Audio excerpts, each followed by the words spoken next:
Okay, compression. Compression adalah satu metod dalam audio processing di mana kerja utama bagi compression adalah mengawal dynamic range.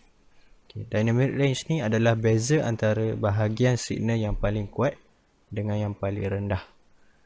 Okay. Kita pakai kompresor dekat satu-satu signal ni bertujuan untuk nak achieve volume signal yang lebih stabil dan konsisten lah. So kompresor ni kita boleh bayangkan dia seolah-olah macam satu robot kecil yang ada dekat mixer, di mana kerja dia memantau signal-signal yang ada tu supaya signal punya volume adalah konsisten daripada awal track sampai habis track. Ramai yang salah faham terhadap kerja sebenar kompresor ni. Ada certain orang ni, dia ingat bila dipasang kompresor dekat signal dia ingat signal tu akan bertambah kuat lah bunyi dia tu. Tapi sebenarnya compression tidak akan membuatkan satu-satu signal tu bunyi lagi kuat.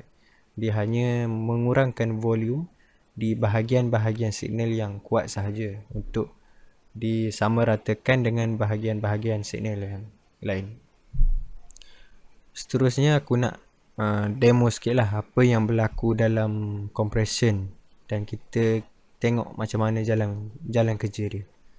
Sebelum tu aku nak terangkan sikit term-term yang korang perlu tahu dan faham dalam tajuk compression ni. Term yang korang perlu tahu dalam compression ni adalah threshold, ratio dan ni. Okay, pertama sekali threshold.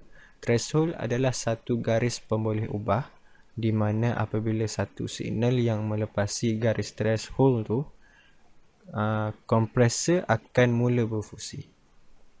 Selagi signal level tak lepas daripada garis threshold tu, selagi itulah kompresor tak akan berfungsi. Signal level kena lepas dulu barulah kompresor berfungsi.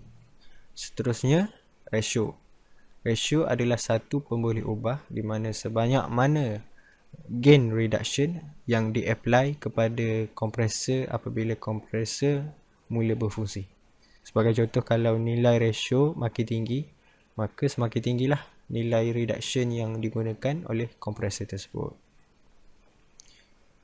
Sekali, ni adalah satu pemboleh ubah di mana seberapa cepat compression di-apply kepada signal tersebut. Senang cerita, ni kerja dia mengawal masa antara perubahan keadaan compression dari tidak dikompres atau kompres. Beza masa tu cepat ke tak dia daripada state from decompress atau compress. So kalau soft ni sebagai contoh, soft ni dia kompresor tu akan kompres signal tu dengan lebih lembut lah. So kalau hard ni dia akan kompres signal tu dengan lebih kasar. Sebagai contoh, sekiranya volume yang masuk ke dalam kompresor iaitu input adalah 3 dB melepasi garis threshold, iaitu 3 dB lebih tinggi daripada garis threshold tu lah, dan ratio diset sebanyak 3:1, maka kompresor akan reduce volume tersebut dan yang keluar iaitu output adalah sebanyak 1 dB.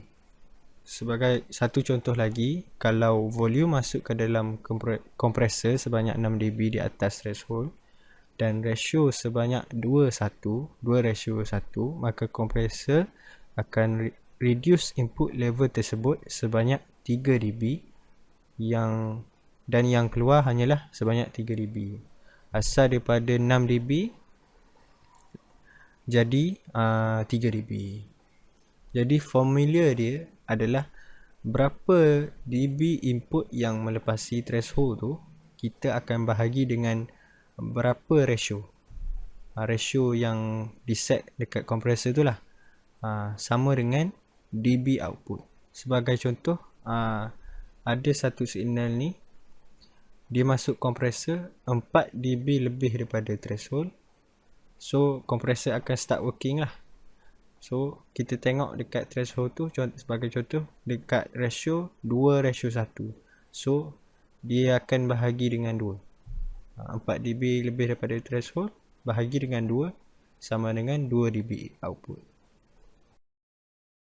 Okey, tadi kita dah belajar apa yang berlaku di sebalik compression lah. Okay, so sekarang aku nak demo macam mana nak guna compressor dekat signal-signal yang tertentu lah. Okay, sekarang ni aku ada satu vocal. Vocal ni kita akan compress dan kita akan tengoklah jalan kerja compression tu macam mana. So aku load dekat mixer.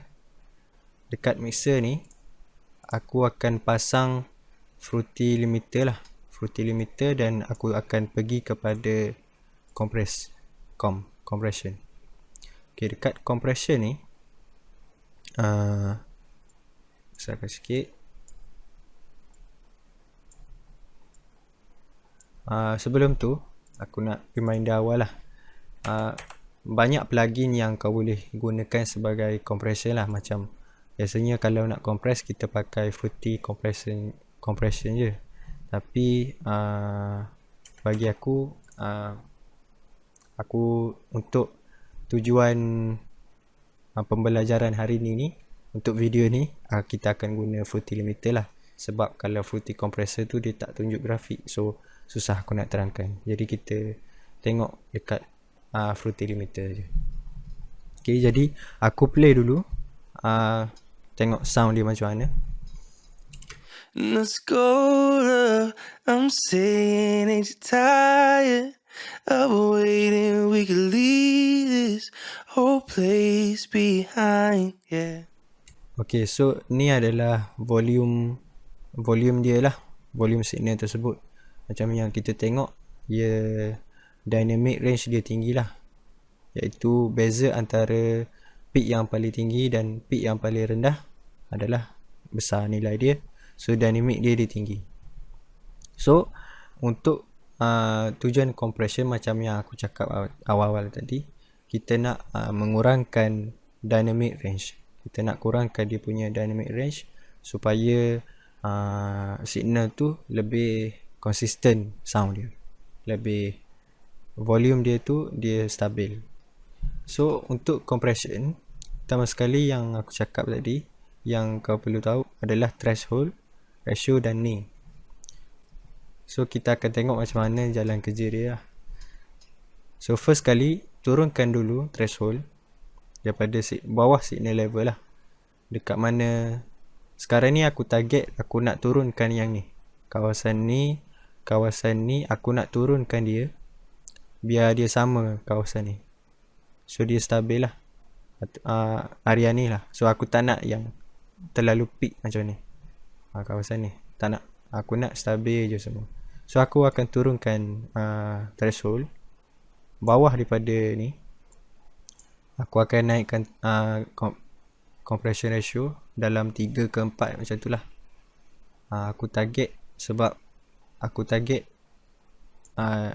daripada sini hingga ke sini banyak jugalah kan. So compression ratio aku tinggilah juga, dalam 4.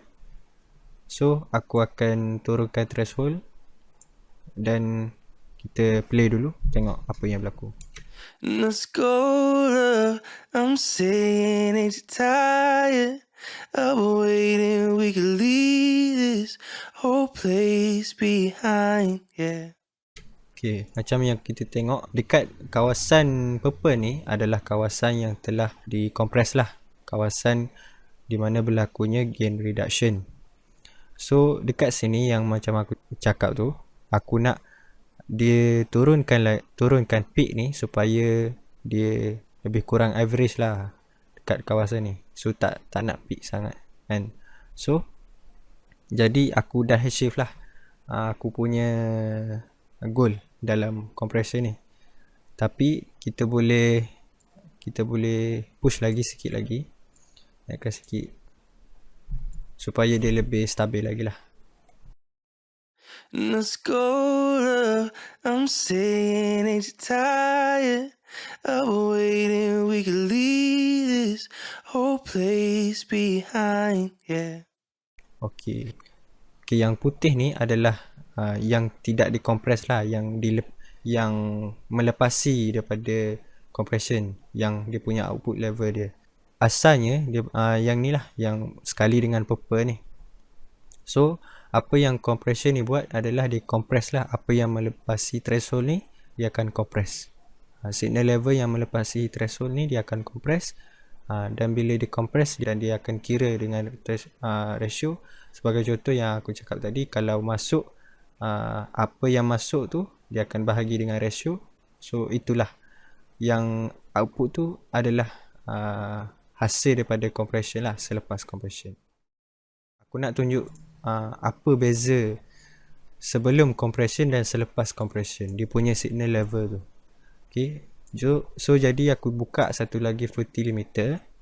Dekat Fruity limiter ni aku tak buat apa-apa, aku just nak tengok dia punya level lah, dia punya signal level.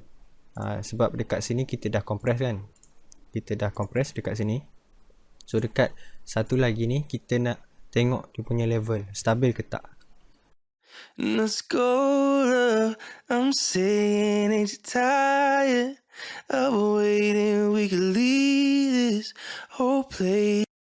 Macam yang kita tengok sekarang, signal level dia lebih stabil, lebih dynamic range dia dah kurang lah daripada yang sebelum ni. Kalau kita tengok yang sebelum ni, signal level dia kalau kita bypass dan kita tengok dekat Fruity limiter ni, kalau kita tutup compression tadi, let's go, love.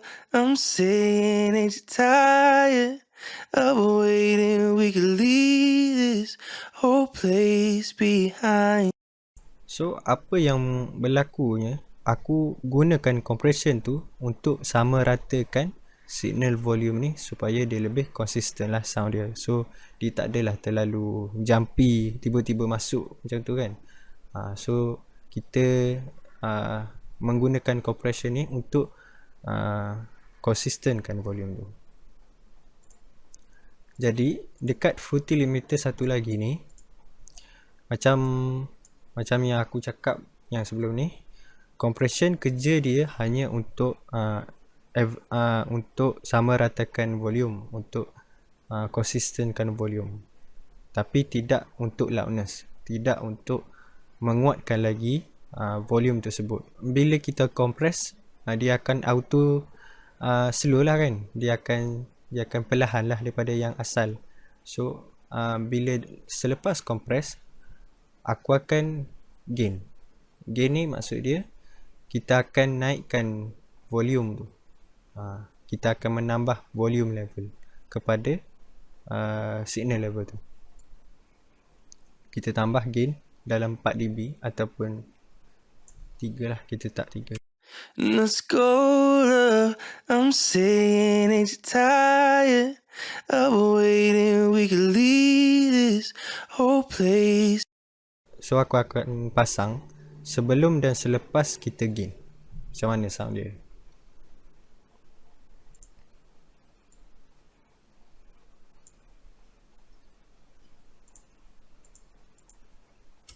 Let's go, love.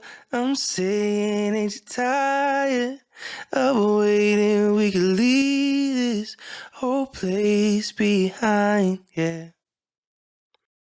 Let's go, love. I'm saying, ain't you tired of waiting? We could leave this whole place behind. So apa yang berlaku, kita telah compress satu signal tu untuk stabilkan dia punya volume, and then kita naikkan gain supaya dia lebih jelas, supaya dia lebih loud lah. Jadi itulah gain, fungsi gain dan fungsi compression. So macam yang aku tunjuk tadi, aku gunakan dua Fruity limiter lah, tapi sebenarnya boleh gunakan satu saja. Dekat sini, dekat Fruity limiter yang sama, kita compress dan kita gain pun boleh, tapi disebabkan aku tak nak korang confuse, aku pakai dua supaya aku boleh tunjuk satu-satu proses dia macam mana. Ok, setakat itu saja untuk siri audio mixing untuk compression and gain. Seterusnya kita akan tengok limiting and ceiling. Tajuk limiting and ceiling. Ok, ciao.